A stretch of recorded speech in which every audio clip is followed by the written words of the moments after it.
Hello and welcome back to another video. Today I'm going to be doing a redesign of the Sha'tari defense faction into something that should be a whole lot more interesting. Oh, and don't worry Horde people, this would be for both factions, and of course, a giant, grain of salt with this video, things are easier said than done. Now this video is going to be first in a regular series of videos in which I'll look at things in the game and try to come up with better versions of them that are more engaging. Loads of commenters like the idea of a air quotes, how to fix WoW series, but I'm not really presumptuous enough to call it that, though I do think it's actually quite a cool idea. So first of all, let's examine what is wrong with the current reputation. All of the stuff that you are doing is basically mob grinding. Now the good bit about this is the players can tackle it at whatever pace they choose, but there are many bad sides. First of all, it's all pretty darn samey. You're spending hours upon hours doing the same thing, and that can get rather dull. Also, since you need such a large amount of kills to get rep, the whole thing feels rather monumental. This puts people off even bothering in the first place because the perceived cost is really massive. Basically, it's not broken up into manageable chunks and tasks, and it's also really samey. Another problem, of course, is that there is not that much motivation, bar, here be bad dudes, kill the bad dudes, which isn't really that fun. Even if you don't care about the lore, it's still important to note that the lore can often inform the gameplay. Think of really cool moments like the, say, invasion of Icecrown. Even if you didn't care about the lore did allow for a cool event to happen. With the Sha'tari defense, you don't see any progression of a story or evolution of your gameplay as you participate. This kind of sucks, and it hurts the motivation. Now, the rewards are actually pretty awesome, especially that mount. I mean, come on, look at the damn thing, it's badass. And I'm glad to see that they also didn't put anything super powerful behind this reputation. So now that we've talked a bit about the current version of the rep, let's talk about what I would do to it.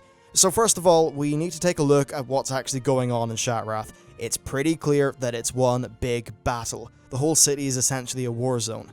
Reinforcing that feel via the player's objectives is really important, and it's one of the, I think, unique things about this reputation.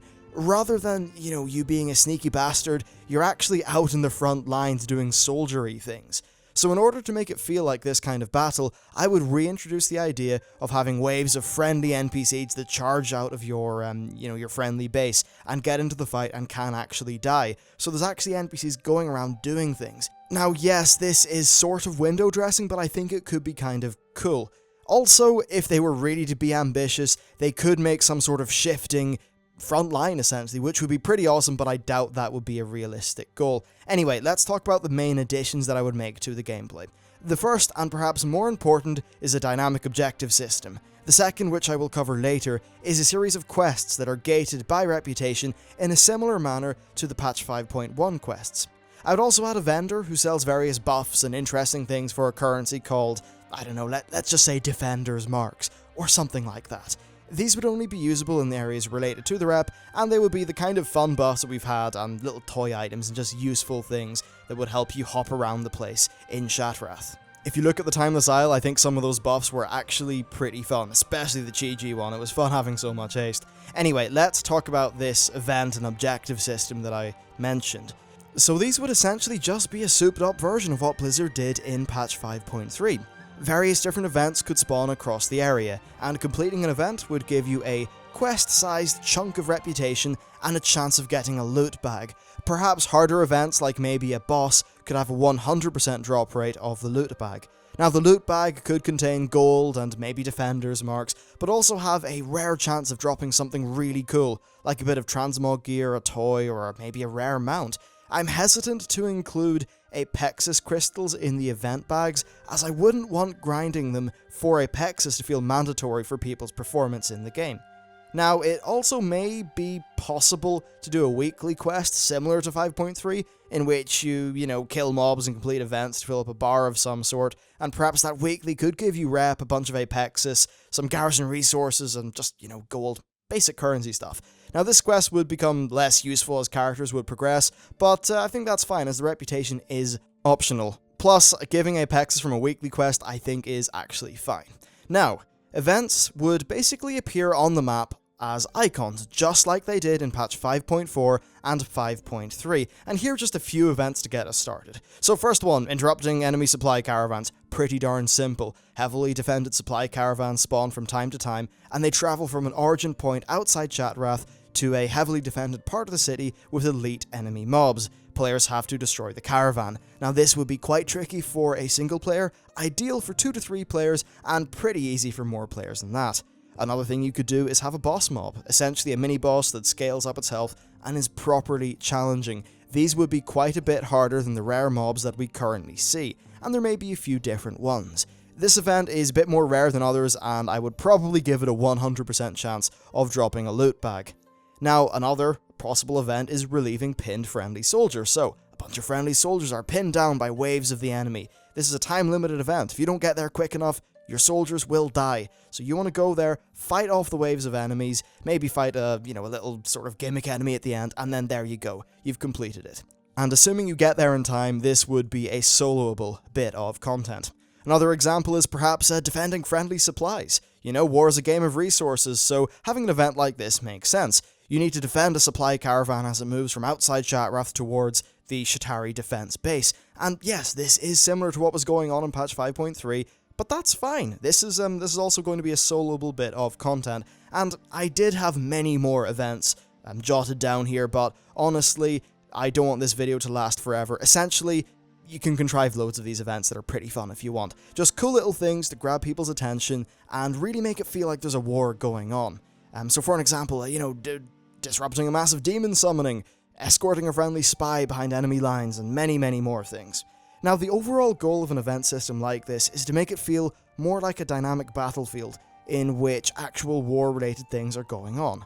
Another benefit of these events is they break up the gameplay, and they give players more frequent goals, and they can also provide you with more exciting war rewards than just pure mob grinding, which I think is pretty good. Now, regular mobs would still grant XP, however, maybe it would have to be nerfed just a little bit to compensate for the other stuff that's going on.